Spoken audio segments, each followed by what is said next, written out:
Hey everyone, welcome to this explainer. Look, if you've been staring at your bank account lately, literally wondering where on earth all your hard-earned cash just vanished to, well, you are absolutely not alone. Today, we're diving straight into the fascinating and honestly sometimes frustrating realities of India's 2026 cost of living. We're going to unpack the actual data behind our daily expenses, looking at everything from city-by-city rent differences to the really surprising ways recent tax policies are reshaping household budgets. It's the ultimate dilemma, right? You finally snag that promotion, you're making what should be a really solid salary, but somehow, at the end of the month, your wallet still feels totally empty. To crack this modern middle-class mystery, we kind of have to look past the occasional coffee run and really drill down into the absolute baseline cost of survival in 2026. And the data from early 2026 reveals a pretty staggering number. To maintain just a basic standard of living right now, a family of four needs roughly 98,000 rupees a month. Or, if you're single, you're looking at around 27,300 rupees. But here is the absolute kicker. That figure, it completely excludes rent. Yep, that is just what it takes to keep the lights on, the fridge stocked, and your life moving forward before you even put a roof over your head. When we anchor this to everyday costs, you start to see exactly where that baseline budget evaporates. A single liter of milk? That's about 61 rupees now. A basic loaf of bread is 43. And if you're exhausted and just want a quick McDonald's combo meal for a break from cooking, boom, that's 350 rupees gone. Throwing your basic monthly utilities, electricity, water, garbage, which average around 3,573 rupees, and suddenly that 98,000 rupee baseline makes a lot of painful sense. These are the daily, non-negotiable expenses just constantly chipping away at your purchasing power. So, let's get into Section 1, the city-by-city divide, and how geography directly impacts your wallet. Because the divide across India's major cities is actually wild. Mumbai, totally unsurprisingly, tops the charts with a cost index of 25.8. But it's the rent index of 17.5 that is, frankly, just astronomical. Especially when you compare it to Delhi at 7.1, or Bangalore at 8.5, and then you look at Kolkata sitting there with a rent index of just 3.8. It's incredibly affordable and just a completely different financial reality. Digging into this a bit more, an interesting trend pops up.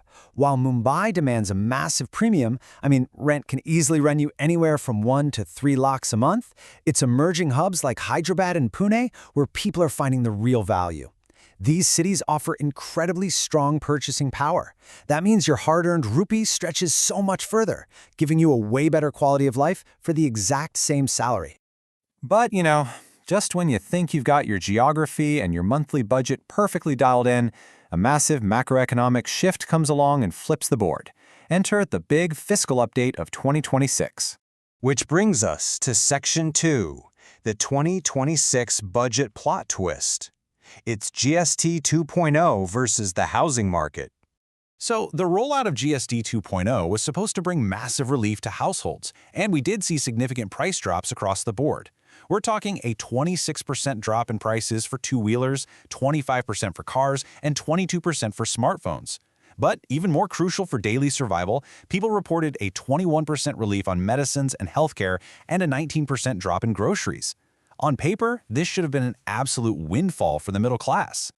But here is the jaw-dropping reality of how that actually played out in real life. While actual grocery spending really did fall by a noticeable 8% compared to the previous year, household rent skyrocketed by a massive 21%. So that sweet relief you felt at the supermarket checkout, it was pretty much instantly swallowed up by your landlord.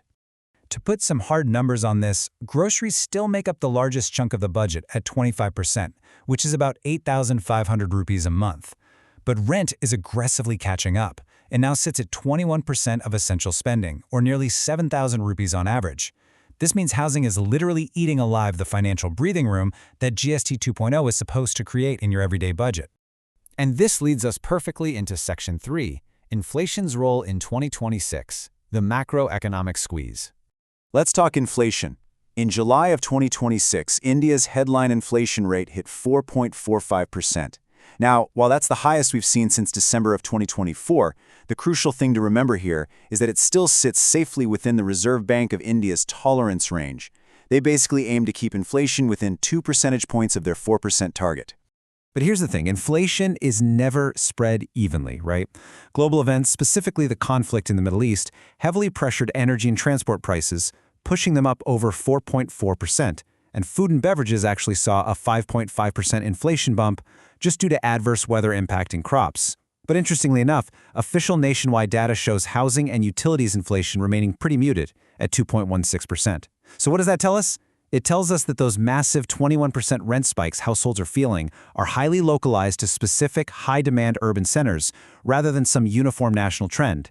Okay, Section 4, Adapting to the New Normal, the Middle Class Strategy. Now, you might think that cheaper cars and smartphones would trigger a massive nationwide spending spree, but the data says the exact opposite. Surprisingly, a huge 61% majority of households chose to basically ignore their new GST savings. They didn't splurge. Instead, they opted to maintain their exact usual spending habits to guarantee their long-term financial stability.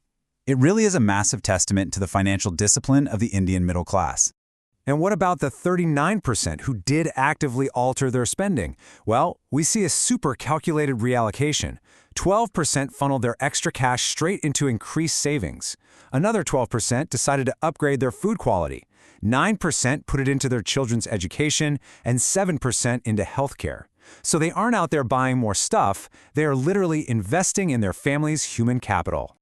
And speaking of human capital, overall education spending rose by 12% year over year, now sitting at over 6,600 rupees a month.